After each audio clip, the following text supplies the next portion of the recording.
안녕하십니까. 저는 순대국밥집 아들로 태어나 평생 순대만 바라보다 가분하게도 결혼을 하고 가정을 이루었습니다. 남들 다 장가에 들던 시절, 혼자 짝을 만나지 못해 한참 방황하다 지인의 소개로 아내를 만나 결혼을 하게 되었죠. 저보다 5살이나 어린 아내는 가진 것 없는 제가 뭐가 좋은지 늘 칭찬을 아끼지 않던 사람이었습니다. 그동안 제가 얼마나 한심하게 살았는지 할 줄 아는 것이라고는 어머니께서 하시던 순대국밥집에서 일하는 것뿐이었는데도 말입니다. 결국엔 어머니께서 연로하시면서 국밥집 일은 저의 몫이 되었고 주말 평일 없이 하루 종일 순대 내장 손질만 하는 저를 그대로도 좋다고 곁에서 함께 해준 고마운 사람이에요. 덕분에 저도 사랑이라는 감정을 알게 됐고 저희 부부 사이엔 2명의 아들이 태어났습니다. 식당은 오래전 어머니께서 운영하실 적부터 국밥의 가격을 높게 받지 않고 저렴하게 받아 끼니를 챙겨 먹기 어려운 사람들에게도 부담 없이 먹을 수 있도록 하는 것이 철칙이었습니다. 어려운 사람에게 따뜻한 국물을 조금이라도 편한 가격에 맛볼 수 있게 하고자 하셨던 어머니의 그 뜻을 받아 저와 아내도 가격을 올리지 않고 쭉 장사를 하고 있었어요. 저렴한 가격 덕택인지 그동안 쌓아온 어머니의 노고 덕분인지 식당엔 손님이 많았습니다. 그렇게 시간이 흘러 막내 아들이 고등학교에 입학하고 평소와 같이 그날 장사를 마무리하려던 그 순간 식당 문을 열고 어린아이 2명이 들어왔습니다. 여자아이가 중학생쯤 되어 보이는 누나였고 남자아이가 초등학생 1, 2학년쯤 되어 보이는 동생이었죠. 자연스레 뒤따라 들어올 보호자를 찾는데 아무도 들어오지 않았고 여자아이가 쭈뼛쭈뼛 다가와 제게 말하더군요. 사장님, 죄송하지만 혹시 1,000원어치만 밥을 먹을 수도 있나요? 동생 먹이려고요. 1,000원어치? 그 아이는 조심스러운 말투였지만 야무진 눈빛을 하고 있었습니다. 하지만 상황이 평범하지는 않아 아이의 말을 되물어 보았어요. 1,000원어치만 먹을 수 있냐는 질문도 평범하지 않았지만 그것보다 시퍼렇게 멍들고 상처난 그 아이의 얼굴이 가장 평범하지 못했기 때문입니다. 네, 부탁드려요. 동생 밥을 못 챙겼어요. 다른 건 다 안 주셔도 되고요. 그냥 밥 조금이랑 간장 조금만, 그것만 먹일게요. 제발 부탁드려요. 죄송합니다. 이어지는 말은 더욱더 평범하지 못했어요. 국밥을 1,000원에 달라는 것도 아니고 그냥 맨밥에 간장을 찍어 먹겠다니.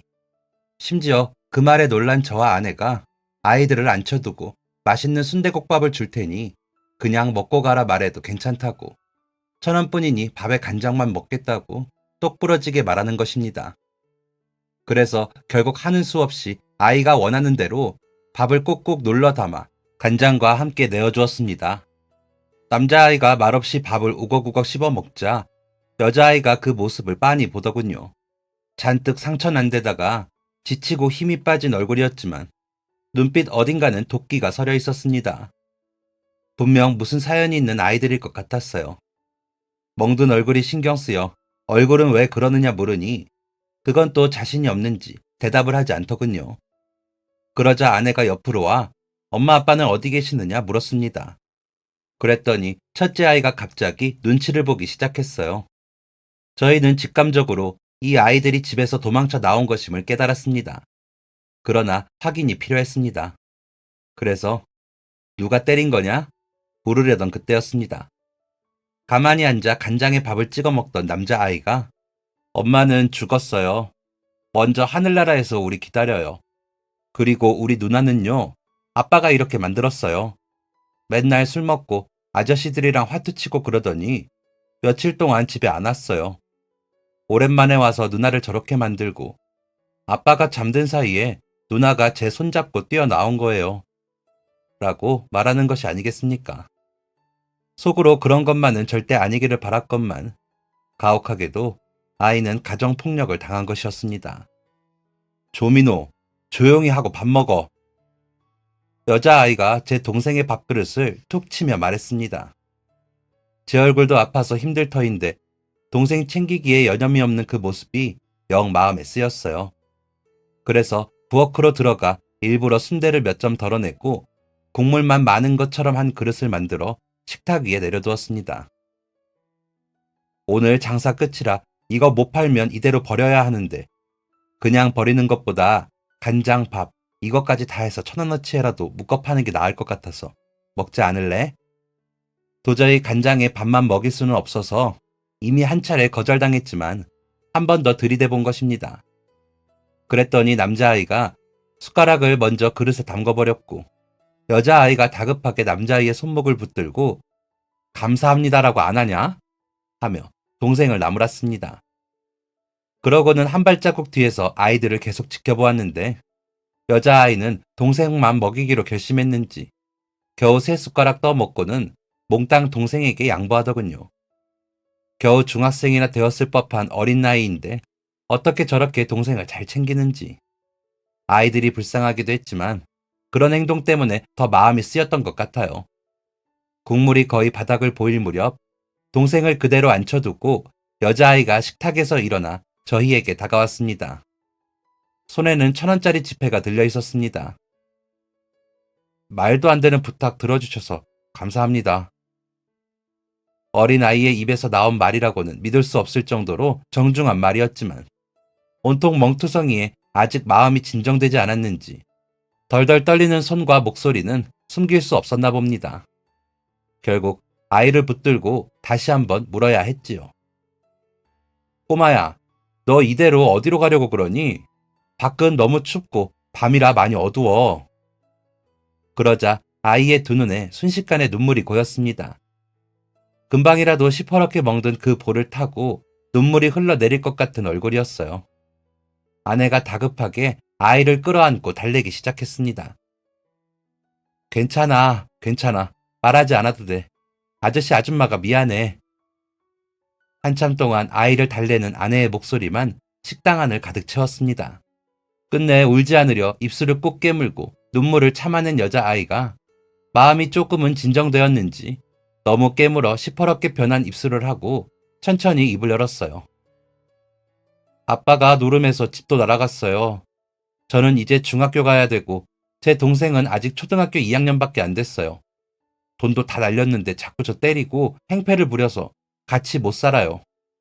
저는 괜찮은데 이러다 민호까지 때릴까봐 더 못 있겠어요. 서울에 있는 이모 집에 갈 거예요. 이모는 우리 받아줄 거예요. 가진 돈에서 차비 빼면 딱 1,000원이 남아서.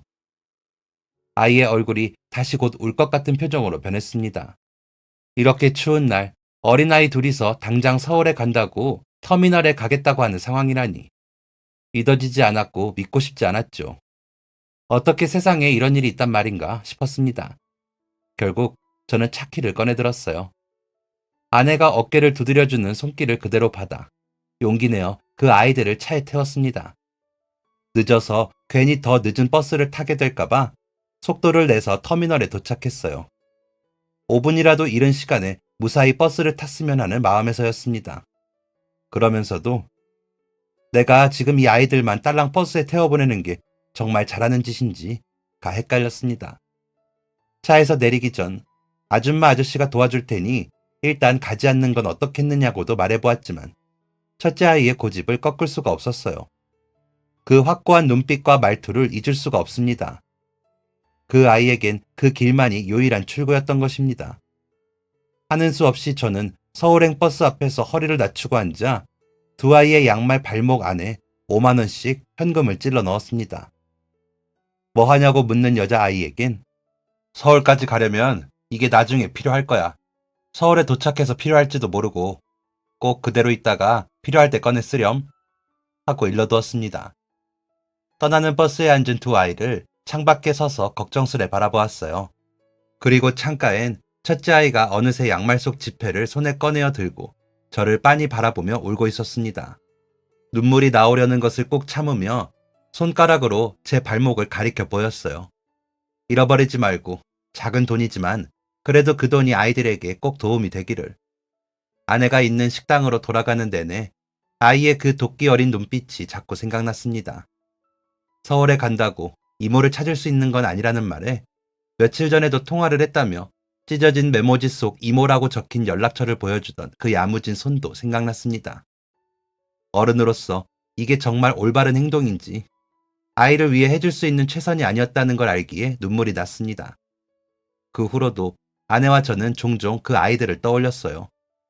서울엔 잘 도착했을지, 아이들을 돌봐줄 그 이모라는 사람은 무사히 잘 만났을지, 혹여 이곳으로 돌아와야 하는데 돌아오지 못하고 있거나 돌아오기 싫은데 돌아오고 있는 것은 아닌지, 온갖 걱정들이 저희의 생각을 지배했었습니다. 그리고 그 생각들은 세월이 흐르면서 자연스레 저희의 기억 속에서 점점 잊혀져 갔지요. 아주 가끔씩은 생각이 나기도 했지만 말입니다. 그리고 그로부터 12년이 흐른 어느 날 식당에 낯선 손님이 찾아왔어요. 12년이라 함은 그동안 두 아들이 무럭무럭 자라 직장에 취직하고 결혼도 앞두고 있고 저희는 그만큼 나이를 먹는 것이 전혀 이상하지 않은 세월이었습니다. 처음엔 그 손님이 도대체 누군지 못 알아볼 정도였습니다. 안녕하세요. 너무 오랜만이에요. 하고 마치 아는 사이인 것처럼 밝게 인사하며 들어오는 그 손님을 그저 손님 맞이하듯 맞이했더니 그 손님이 활짝 웃으며 저 기억 안 나세요? 라고 하더군요. 그리고는 예전에 1,000원어치만 밥 달라고 했던 동생 데리고 왔었던 그 아이라고 자신을 소개했습니다. 정말 깜짝 놀랄 일이었습니다. 잊혀져 가고 있었는데, 그럼에도 속으로 종종 떠올렸었는데 이렇게 나타날 줄은 정말 몰랐었으니까요. 화들짝 놀라며 그 조그맣던 아이가 벌써 이렇게 컸느냐고, 참 예쁘게 잘 컸다고 하니 부끄러운 듯 웃어 보이더군요. 그러고 보니 그 아이가 생글생글 웃는 얼굴은 처음이라 더 알아보기 어려웠던 것 같습니다. 서둘러 아이를 식탁에 앉히고 무어라 인사를 건네려고 보니 갑작스런 상황인지라 머릿속이 새하얘져 제대로 된 말도 떠오르지 않았어요. 옆에 있던 아내도 마찬가지였는지 어색하게 웃기만 했습니다. 저도 덩달아 어색하게 웃기만 하는데 그 아이가 불쑥 가방에서 명함 하나를 꺼내어 저희 부부의 앞으로 내밀었습니다. 명함엔 온통 영어로 된 글자들이 쓰여 있었고 어려서부터 공부하는 거리가 멀었던 제 눈에 유일하게 읽을 수 있는 글자는 연락처 하나뿐이었어요. 가뜩이나 어색했던 입꼬리가 더 어색하게 올라갔습니다. 명함이네? 벌써 명함이 있어요? 나이가 벌써 그렇게 됐어요? 하고 물으니 명함 예쁘죠? 하고 물어오는 그 아이에게 꼭 이름을 물어봐야 할 것 같아서 결국 실토를 했습니다. 근데 혹시 한글로 된 명함은 없는 거예요? 혹시나 실례가 될까봐 조심스레 물었더니 아이가 화들짝 놀라며 부랴부랴 명함을 제 손에 가져갔습니다. 그러고는 아 하고 짧은 탄식을 하더니 미처 그 생각을 못했어요. 제 이름은 조나영이에요. 제 동생은 조민호이고요. 저는 26살, 제 동생은 이제 21살이에요. 제가 여기 왔던 게 14살 때였으니까 벌써 10년이 넘는 시간이 흘렀네요. 두 분 모두 건강히 잘 지내셨죠? 라고 참아왔던 말들을 쏟아내듯 와다다 안부를 물어왔습니다. 그 순간 아내와 제가 눈이 마주쳤고 속으로 생각했지요.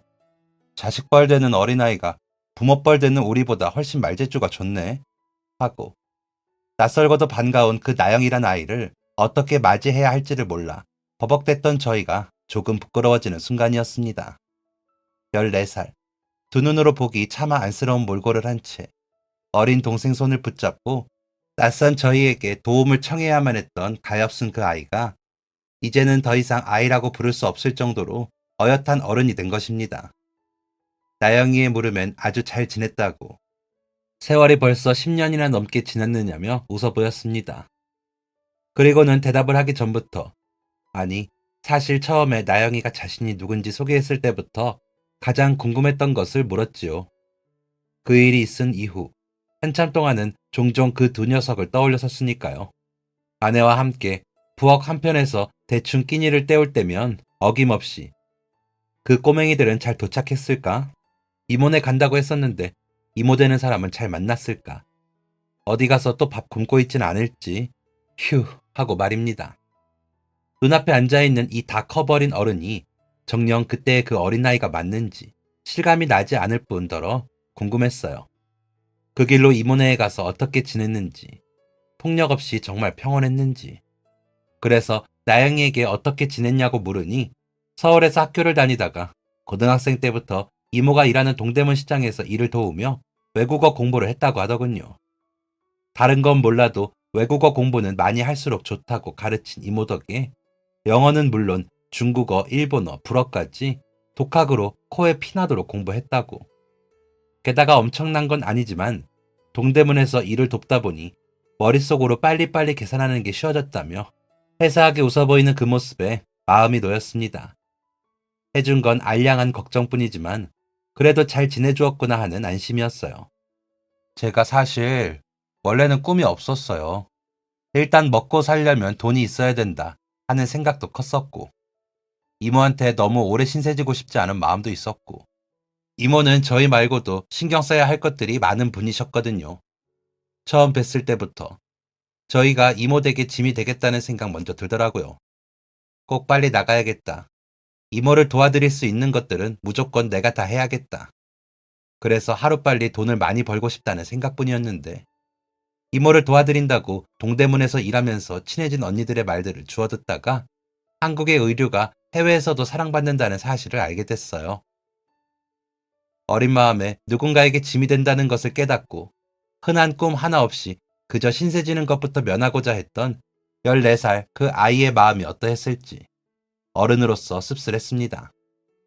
그리고 한눈에 보아도 힘들고 딱한 상황임을 알면서도 그저 돈 몇 푼 쥐어주는 것 말고는 해줄 수 있는 것이 없었던 것이 미안했어요. 더 손 내밀어주지 못한 것이, 더 도와주지 못한 것이 죄스러운 마음이 들었습니다. 이야기를 들으니 그동안 얼마나 힘들었을까 하는 측은한 마음부터 들었는데, 나영이는 다 지나간 일을 이야기하듯 무심하고 평온한 표정을 짓고 있더군요. 그리고 다음에 이어진 그런 나영이의 이야기가 실로 대단하고 기특했습니다.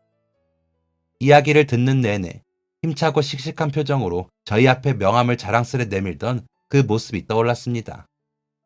이유 있는 당당함이었고 마음 아프도록 대견한 씩씩함이었죠.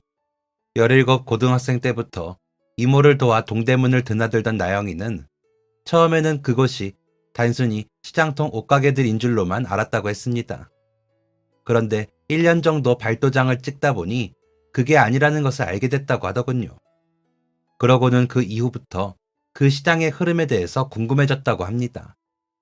궁금한 건 못 참는 성격이라 공부를 하기 시작했고, 이모 말처럼 미리 외국어 공부를 해뒀던 탓에 해외에 유통하는 걸 배우기도 한결 수월했다고요. 정말 공부를 열심히 했나 보구나 하니 입이 귀에 걸리도록 웃는 그 웃음이, 그 모습이 진짜 나영이의 모습이라는 생각에 덩달아 웃음이 나왔습니다. 기분 좋은 에너지를 가진 사람으로 자랐구나 싶었습니다. 그래서 제가 이것저것 궁금해하고 열의를 보였더니 제 사정을 아는 동대문 가게 언니들이 하나둘 저를 도와주시기 시작했어요. 처음엔 그 고마운 언니들 도움을 받아 작은 온라인 쇼핑몰을 열었고, 그 후엔 외국 바이어들이나 일반 고객들을 상대로 판매 시장을 넓히다 보니 지금은 해외 배송까지 하고 있어요. 시장이 커질수록 고객이 다양화될수록 무서운 것도 많고 어렵고 힘든 점도 있었지만 전 꼭 해야 했어요. 엄마를 대신해서 저희를 먹여주고 재워주고 길러준 이모를 위해서 20살 되고 친구들 다 술 먹으러 나가는 시간에 친구들 대신 동대문 좁아터진 2평짜리 매장 안에서 제 친구가 되어주었던 언니들을 위해서, 그리고 배고프고 막막했던 땡전 한 푼 없던 그날 처음 보는 저희 남매에게 따뜻한 손길을 내어주셨던 사장님 부부를 꼭 멋진 모습으로 다시 만나기 위해서. 그래서 해내야겠더라고요. 제가 어릴 땐 몰랐는데 크고 보니 빚지고는 못 사는 성격이더라고요. 그래서 열심히 했어요. 항상 머릿속에는 열심히 하면 안 되고 잘해야 한다, 그게 내가 할 일이다 생각하며 살았던 것 같아요. 그러다 보니 정말 다행히도 하고 있는 일이 점점 커져나갈 수 있었고, 지금은, 아이고, 옆에 앉아서 이야기를 듣던 아내가 탄식하는 소리가 들려왔습니다. 잘했다, 잘했다. 정말 잘 컸다고 아내가 반복해서 말했어요. 나영이는 그렇게 자신의 모든 것을 다 걸고 하던 일에만 몰두한 결과 현재는 40명이 넘는 직원들을 데리고 사옥을 지어 회사를 운영 중이라고 했습니다. 26의 나이에 그렇게 성공을 했으니 정말 대단한 일이었어요. 제게 똑같은 상황이 주어진다 하더라도 저는 해내지 못했을 그런 대단함이라 생각했습니다. 그러면서 아이는 그날 제가 준 10만 원의 돈이 없었더라면 이모를 만나기 어려웠을 거라며 그때 있었던 일을 들려주었어요. 어린아이가 동생을 데리고 혼자 가는 서울행에서 혹여 돈을 잃어버리거나 누군가에게 빼앗기지는 않을까 옷깃 안쪽에 꽁꽁 숨겨두라고 일러두었던 탓에 돈을 가방에 넣지 않고 몸에 계속 품고 있었는데 휴게소에서 동생을 데리고 화장실에 다녀온 사이 타고 왔던 버스가 감쪽같이 사라졌더라는군요. 날은 춥고 동생은 옆에서 자꾸만 누나 왜 그래? 하고 보채는데 휴게소 주차장을 몇 바퀴 돌아도 그 버스가 보이지 않아 저절로 눈물이 고였다고 합니다. 화장실에 가는 거니 별 생각 없이 가방을 버스에 두고 내렸고 이제 정말 큰일이 났다고 생각하고 주변 사람들에게 도움을 요청했답니다. 저희 서울에 좀 내려주세요 하고 말이에요. 근데 다들 외면하더랍니다. 이 대목에서 화가 울컥 터지려는 걸 간신히 참았어요. 그 어린 아이들이 추운 겨울날 밤에 휴게소에서 도와달라 그러면 도와줘야 하는 것이 정상 아닌가요? 이해가 가지 않았습니다.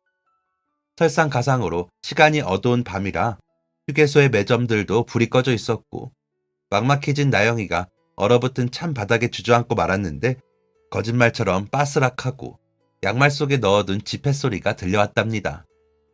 거기까지 듣고 나서야 저는 손으로 가슴을 쓸어내렸습니다. 그래도 돈이 있어서 서울까지 잘 가긴 했나 보다 하는 생각에 말이에요. 혹시 몰라서 동생 양말, 제 양말 안에 나눠서 넣어둔 돈이었는데 그 돈이면 여기서 서울까지 어떻게든 갈 수 있지 않을까 하는 생각이 들었어요. 들으면서 정말 화가 났지만 그래도 그런 사람이라도 만나서 무사히 서울까지 올라갔구나 싶어 이미 지난 일이지만 뒤늦게 안도하였습니다. 그냥 부탁하면 아무도 들어주지 않는다는 생각에 어린 나영이는 사람들을 붙잡고 돈부터 불쑥 내밀었다더군요. 그랬더니 어쩌다 그러고 있는지 아이들의 이유를 들어주고 성심성의껏 도와주더랍니다. 얼마를 주었느냐 물으니 겨우 10,000원을 주었다는 말에 또 화가 났습니다. 10,000원의 이야기를 들어줄 것이었으면 그냥 좀 처음부터 들어주면 참 좋았을 텐데 하고요. 그러다 또 제 자신을 돌아보기도 했습니다. 꼭 그때 바로 가야 한다고 고집부리던 어린 나영이를 끝까지 조금만 기다렸다 날 밝으면 가라고 했어야 했었다고. 뒤늦게 후회해봐야 달라질 것은 없었지만 괜히 어린 아이들을 추운 겨울밤에 하지 않아도 될 고생까지 시킨 것 같아 미안했습니다. 하지만 그런 저희의 마음을 아는지 모르는지 나영이는 말했어요. 그때 두 분 사장님께서 저희한테 돈을 챙겨주시지 않았더라면 저희 정말 어떻게 됐을지 몰라요. 추운 고속도로 위에서 꽁꽁 얼어붙었을지도 몰라요. 그래서 정말 너무너무 감사해요. 정말 감사했습니다. 그때 쥐어주신 돈도 정말 감사했지만 제 동생 콧물 흘리고 열 펄펄 끓는 채로 도망쳐야 했던 그날 선뜻 1,000원만 받으시고 내어주셨던 그 순대국밥 한 그릇이 그 따뜻한 손길이 저를 여기까지 오게 했는지도 몰라요. 저 사실은 무작정 동생 손잡고 집에서 도망쳐 나오긴 했지만 많이 무섭고 막막했었거든요. 근데 사장님 두 분께서 너무 잘해주셔서 1,000원어치 국밥이 세상에 어디 있어요. 근데 그걸 한 그릇 몽땅 내어주시고 터미널까지 직접 데려다 주신 것도 모자라 몸에 잘 지녀서 가라고 돈까지 손수 챙겨주신 것 덕분에 서울에 딱 내려서 이모댁으로 갈 때 하나도 무섭지 않았어요. 든든한 부모가 있는 애들은 이런 걸 매일 누렸겠다. 오늘만큼은 나도 든든한 어른들을 만나 무서울 게 하나도 없다. 가는 내내 그렇게 생각했어요. 정말, 정말 감사했습니다. 그냥 작은 배려, 연민에서 나오는 배려였습니다. 너무 어린아이들이었고 하필이면 가장 추운 1월이었고 다 큰 어른이 돌아다니기에도 어두운 밤이었습니다.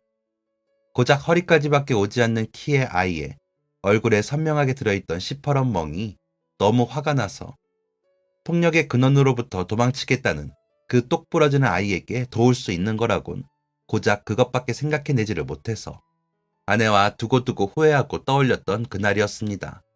지금은 세월이 흐름에 따라 하늘 수 없이 7,000원이라는 가격으로 국밥 가격을 인상했지만 그때 당시에 3,000원밖에 되지 않던 그 국밥을 꼭 그 아이들이 아니었다 해도 그 누구에게라도 내어주었을 것입니다. 처음 어머니로부터 순대 국밥집을 물려받을 적에 다짐했던 것이 여전히 저의 가슴속에 있었으니까 말입니다. 하지만 그러면서 단 한 번도 10여 년 전 일까지 곱씹으며 감사 인사를 받게 될 줄은 꿈에도 몰랐습니다. 당연하게 생각했던 배려, 도로에서 구급차를 만나면 길을 양보하는 것과 비슷한 맥락에서 우러나온 진심이었어요. 생글생글 웃으며 이야기를 하다가도 감사했다고 말하는 대목에서는 깍듯이 고개를 숙이며 인사를 하는 나영이에게서 12년 전 그때의 도끼 어린 그 눈동자가 느껴졌습니다. 이렇게 잘 자라려고, 이토록 멋진 어른이 되려고 그 어린 나이의 눈동자에 도끼가 서려 있었구나. 저는 말했어요. 그때 휴게소에서 꼭 그 돈이 아니었더라도 다른 어른들이 어떻게 해서든 결국엔 너희를 도와줬을 거라고. 그러니 나한텐 고마워하지 않아도 된다고요. 그리고 그때 순대국밥을 한 그릇 내어주었던 것에 대해서는 짧게나마 저의 식당의 역사와 어머니께서 물려주신 마음가짐에 대해 설명을 했는데, 지금 생각해보니 12년 만에 만난 나영이에게 그 정도 이야기까지 들려주었던 것은 너무 주책이 아니었나 싶습니다. 별개의 이야기지만 잠깐 덧붙이자면, 어쩜 나이라는 건 나이를 먹으면 먹을수록 나는 수다쟁이가 되어가고 아내는 과묵해지는 것 같습니다. 호르몬의 문제일까요? 요즘은 아무나 붙잡고 수다꽃을 피우는 일이 그리도 재미있습니다. 아무튼 그렇게 저의 짧은 수다가 끝나고 나니 나영이가 주머니 속에서 핸드폰을 꺼내어 사진 한 장을 보여주더군요. 그곳엔 군복을 입은 한 청년이 해사하게 웃고 있었습니다. 제 동생이에요. 많이 컸죠? 지금 이병이에요. 20살 되도록 애가 덩치도 작고 살도 안 붙어서 걱정이었는데 군대에 가더니 살이 제법 포동포동하게 올랐어요. 보시기에 그냥 평범한 덩치처럼 보이시겠지만 살 진짜 많이 붙은 거예요. 힘든 거 알면서도 살 붙으니 보기가 좋아서, 하고 웃는 그 얼굴이 정말 사진 속 동생과 많이 닮았더군요. 세월이 그렇게 흘렀나. 저의 아이들은 아니었지만 힘든 상황을 이겨내고 모난 구석 없이 무럭무럭 잘 자란 아이들이 기특했습니다. 잘생겼네 하고 웃으니 아내가 옆에서 한마디 거들었어요. 어릴 때는 통 모르겠더니 크니까 둘 다 인물이 사는구나. 아유, 이 사진 보니까 우리 큰아들 군대 갔을 때가 생각나네. 기다리기 힘들지요? 걱정도 되고. 뉴스에 군대 얘기가 나오면 심장부터 떨리고. 그래도 잘하고 올 거야. 다른 사람도 아니고 나영씨 동생이잖아요. 누나가 이렇게 씩씩하니 동생은 또 얼마나 씩씩할까. 먼 곳까지 우리 만나러 와줘서 고마워요. 그냥 어린 날의 기억으로 그렇게 지나칠 수도 있었을 텐데 그걸 되새겨 여기까지 찾아와서 말 걸어주고 이야기 들려주고 해줘서 우리가 더 고마워요, 정말. 아내가 속 시원히 제가 하고 싶었던 말을 다 했습니다. 만나러 와줘서 고맙다고. 나도 질세라 한마디를 덧붙였죠. 그런데 그때였습니다. 만났을 때부터 이야기를 나눌 때까지 내내 생글생글 웃고 있던 얼굴에 눈물방울이 그렁그렁 맺히더니 이내 식탁 위로 뚝뚝 떨어지는 것입니다. 아내와 저는 너무 놀라 허겁지겁 휴지를 뜯어 그 눈물을 막으려는 사람들처럼 눈에다 가져다 댔습니다. 놀란 마음에 급하게 행동하다 보니 졸지에 저희 두 사람이 나영이의 눈 한쪽씩을 휴지로 꾹 누르고 있는 모양새가 되어버렸습니다. 결국 참지 못한 나영이가 푹 하고 웃음을 터뜨리고 말았습니다. 눈물 터진 게 살짝 부끄러워질 뻔했는데 재미있게 달래주셔서 감사해요. 덕분에 눈물이 쏙 들어갔어요. 그냥 와줘서 고맙다는 말을 들어본 적이 없어서요. 세상에 이렇게 듣기 좋은 말이 있나 싶어서 저도 모르게 눈물이 났어요. 여기 온 건 아주 막연하게 성공하면 꼭 이곳에 오고 싶다고 생각했었거든요. 여기 와서 그냥 두 분 얼굴 한 번 더 뵙고 이 맛있는 순댓국밥을 또 먹고 싶었어요. 근데 여긴 아빠가 사는 지역이니까 선뜻 용기가 나지 않았어요. 살던 집이 여기선 멀리 떨어진 거리긴 해도 오며 가며 혹시라도 마주칠까 두려워서 망설였어요. 근데 얼마 전에 그 사람이 돌아가셨다는 소식을 전해 들었어요. 세상에 아빠가 죽었다고 기뻐하는 딸이 여기 있는 거죠. 아무튼 그래서 올 수 있게 됐어요. 그래도 막상 오면서 저를 기억 못 하실까봐, 혹은 별로 반기지 않으실까봐 걱정도 했고, 또 설령 그러신다 하더라도 실망하지 말고 웃으면서 인사하고 나오자고 생각하고 왔던 거였는데 와줘서 고맙다는 말씀을 해주실 거라고는 미처 몰랐어요. 그래서 그 말이 너무 듣기 좋아서 갑자기 없던 욕심도 생겨버렸는데요. 저 앞으로 자주 와도 될까요? 눈물바다가 되었을지도 모르는 것을 얼떨결에 웃음바다로 만들고 그러길 잘했다는 생각이 들었습니다. 저와 아내는 고개를 끄덕였어요. 젊은 나이에 일 시작하고 거기까지 올라가느라 얼마나 고생이 많았어요. 옷 장사는 잘 모르지만 장사라는 게 늘 좋을 때만 있는 게 아니라 힘든 순간도 있었을 텐데 대단하고 멋있어. 예쁘고 자주 와요. 심심해도 오고 배고파도 오고 슬프고 힘들 때도 와. 우리는 항상 환영이야. 나영 씨가 와주면 늘 고마워요. 우리가 올 때마다 와줘서 고맙다고 실컷 얘기해 줄게요. 그러니까 자주 와요. 꼭. 정말이죠? 저 정말 자주 올 거예요. 나중에 귀찮다고 하시기 없기에요. 아, 그리고 두 분 저한테 말 편하게 해주셔요. 12년 전처럼요. 세월이 흘러 손님이 찾지 않는 오래된 식당 한편에 아주 오랜만에 화기애애한 분위기가 피어올랐습니다. 느닷없이 나타난 어느 반가운 손님으로 인해 저희 부부도 오랜만에 힘든 생각을 다 내려두고 행복한 웃음을 지을 수 있었어요. 그렇게 나영이는 자주는 아니지만 종종 내려와 수다쟁이가 되어버린 저와 한참 이야기꽃을 피웠습니다. 주로 제가 말하고 나영이가 들어주는 형식이었지만 저희 세 사람은 제법 친해졌습니다. 그러던 어느 날 아내가 허리를 크게 다쳐 병원에 입원하는 일이 생기고 말았습니다. 평소에도 허리가 좋지 않았던 아내였는데 무리해서 무거운 것을 들다가 그만 아프던 곳에 더 상처를 주게 된 셈이지요. 잠깐 사이에 일어난 일로 얼마나 후회가 되던지. 아픈 아내를 돌보기 위해 식당 문을 닫아두고 병원에 가 있었는데 그때 나영이가 닫힌 식당 문을 보고 깜짝 놀란 것입니다. 전화가 막 울리기에 받아서 사정을 설명하고 헛걸음하게 만들어 미안하지만 돌아가라고 말했죠. 그랬는데 서울로 곧장 가지 않고 기어코 병원으로 찾아왔더군요. 어떻게 된 거냐고 울먹거리며 묻는 나영이에게 아내는 원래 평소에도 허리가 좋지는 않았다고 늘 있던 일이니 걱정하지 않아도 된다고 말을 했습니다. 그러고는 나영이를 데리고 식당에 가서 국밥이라도 한 그릇 먹이고 올려보내라는 말에 나영이를 데리고 식당으로 향했어요. 나영이는 놀라고 속상한 마음이 조금은 진정되었는지 한결 차분해져 있었고 그런 나영이를 살피다 부엌에 들어가 얼른 한 그릇을 끓여 나왔는데 식탁에 앉아 있어야 할 나영이가 보이지 않았습니다.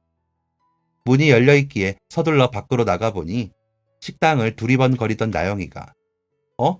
하고 안으로 들어왔어요. 그렇게 자주 봤는데도 식당 구경을 또 해? 그냥요, 궁금해서. 근데 사장님, 당분간은 이렇게 장사 안 하시는 거예요? 못하지. 마누라 저렇게 누워있는데. 내가 옆에서 간호해야지. 에휴, 이제 장사도 그만할까 싶어. 어여쁘던 사람 데려다 평생을 순대 내장만 만지게 했는데 저렇게 아파 눕는 걸 보니 못할 짓이야 점점. 자기는 괜찮다고 하는데 이제 그만두려고. 예전에야 찾는 사람도 많았지만 요즘은 이렇게 손님도 없는 식당에 둘이서 내도록 쓸고 닦고 하다가 하루를 다 보냈는데 재미도 없고 저 사람은 저렇게 자꾸 아프고 힘들어서 못하겠어. 새벽같이 일어나서 삶고 다듬고 어휴 그만하려고. 아 식당 그만둬도 서운해하지 말고 놀러와. 맨날 국밥만 먹였는데 맛있는 거 많이 사줄게. 나영이가 나타나기 전부터 아내와 식당을 그만두기로 이야기를 주고받았었는데 어쩌다 보니 저희가 만든 순댓국밥이 제일로 맛있다는 나영이의 달콤한 말에 넘어가 몇 개월을 문을 더 열었었습니다. 하지만 다시 아내가 아파 병원에 누워있는 것을 보니 아무리 그게 좋아도 더는 못하겠다는 생각이 들더군요. 아이들도 다 키워놨고 이제는 정말로 아내를 쉬게 하고 싶었습니다. 하필이면 순댓국밥집 아들에게 시집을 와 그 식당을 물려받는 바람에 꼼짝없이 1년 365일 내도록 좁은 식당 안에 갇혀 지냈던 아내에게 미안한 마음이 컸습니다. 아마 그 미안하고 고마운 마음은 죽어서까지 계속될 것 같아요. 그런데 제 이야기를 들은 나영이가 의외의 말을 꺼냈습니다. 그럼 힘든 국밥집 얼른 정리하고 자기네 회사에서 일할 생각이 없느냐고요. 국밥집을 그만둔다고 하면 내심 서운해할 줄 알았는데 오히려 반짝 빛나는 눈을 하고 제게 묻는 것입니다.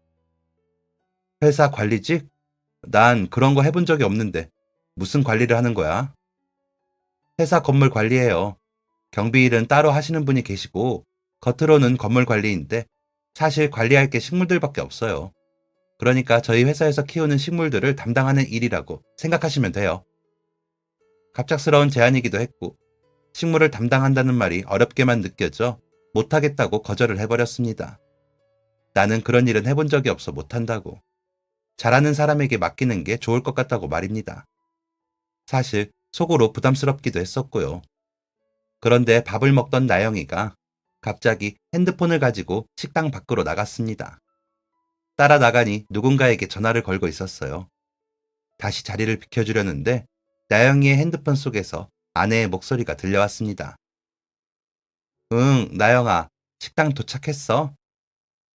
돌아보니 나영이가 아내와 영상통화를 하며 무어라 쫑알쫑알 대다가 얼마 안가 나더러 들으라는 듯이 가게 벽을 따라 피어나고 자라난 식물들을 가리키며 아내에게 묻더군요. 이거 다 사장님께서 돌보셨던 식물이라고 하셨죠? 그럼 그거 다 사장님이 돌보신 거야. 맨날 혼자 나가서 물 주고 때 되면 영양제 챙겨 먹이고 가지도 쳐주고 예쁘게 잘 자랐지. 그렇지요. 이렇게 몇 년을 쭉 해오신 일인데 못하실 게 뭐예요? 그 말에 핸드폰 속 아내가 저를 지그시 바라보며 고개를 끄덕였습니다. 전 애꿎은 식물들만 한참 쳐다봤어요. 물만 주면 잘 자라는 줄 알았던 식물들이 각자 그 식물마다의 성격에 따라 돌봐줘야 하는 것이 다 다름을 알게 됐었던 지난날이 떠올랐습니다. 식당에 점점 손님들이 줄어들면서 무료한 저희 부부를 위해 주변 여기저기서 선물 받거나 기분 전환용으로 시장에서 사왔던 나무와 꽃들이 관리할 줄을 몰라 말라 비틀어 죽어가거나 상처 입어 죽어갔던 지난날. 아내와 함께 머리를 맞대고 순대국밥 육수 우려내듯 정성을 다해 돌보았던 지난날들이 떠올랐습니다. 그렇게 제 앞에서 한참 설득을 하는 나영이를 든든하게 배 채워 돌려보냈고 아내가 있는 병원으로 향했어요. 그런 제 생각을 어떻게 읽었는지 곰곰이 생각에 잠긴 저의 어깨를 감싸며 아내가 말했습니다.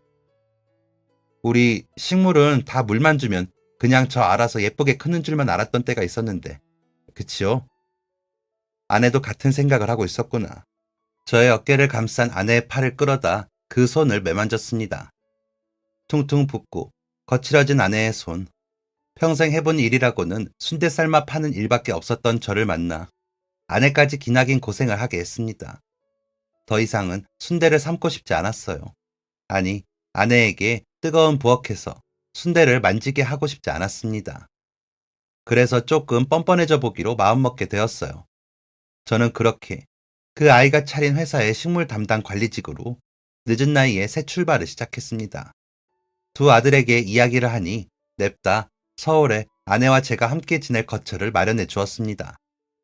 정들었던 고향 땅과 오랜 피땀이 묻어있는 식당을 정리하니 후련하면서도 서운했어요. 그러면서도 좋았습니다. 이 일이 아니면 할 수 있는 게 없다고 생각했던 저에게 새 세상이 열렸고 또 평생 고생만 하던 아내가 드디어 쉴 수 있게 됐으니 말입니다. 회사에서는 저더러 조경 담당이라고 부르더군요. 사실 회사에서 기르는 식물이라고 해봤자 숫자가 그리 많지 않아 정말 제가 이것만 담당하고 월급을 받아도 되는지 모를 지경입니다. 마음이 불편해 여기저기 청소도 하고 건물 모난 곳도 손보며 그렇게 하루하루를 보내고 있습니다. 물론 나영이가 알게 되면 그러지 말라고 잔소리를 늘어놓을 터이니 몰래몰래 하고 있는 중입니다. 그리고 더 나아가 제게 기회를 준 나영이에게 보답하기 위해 제가 기른 식물들로 더 멋있는 조경을 이룰 수 있도록 부족한 실력이지만 최선을 다해보려 합니다. 평생 순대 장사만 해왔던 제가 사회생활이라고는 가지각색의 손님들과 시장 상인들을 만나는 게 전부였던 제가 낯선 직장인들 틈에서 새로운 이름을 달고 새 출발을 하는 것이 낯설기만 합니다. 그래도 제 곁엔 늘 저를 믿고 응원해주는 아내가 있고 열심히 공부해 원하는 대학을 졸업한 아들이 있으니 한 번 더 멋진 성공을 향해 달려보겠어요.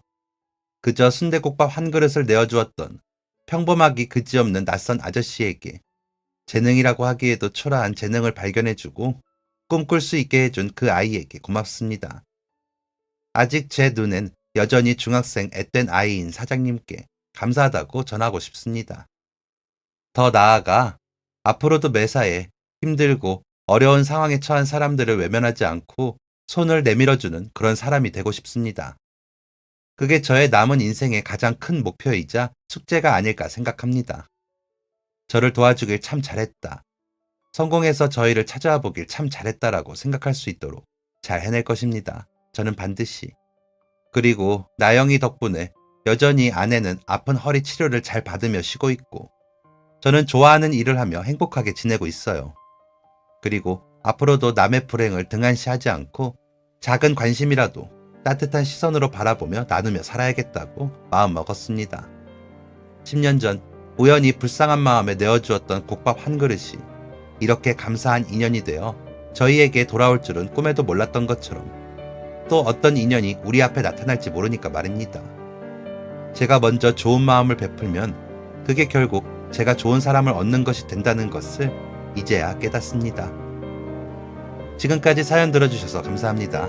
사연이 재밌으셨다면 구독과 좋아요를 눌러주세요. 감사합니다. 안녕히 계세요.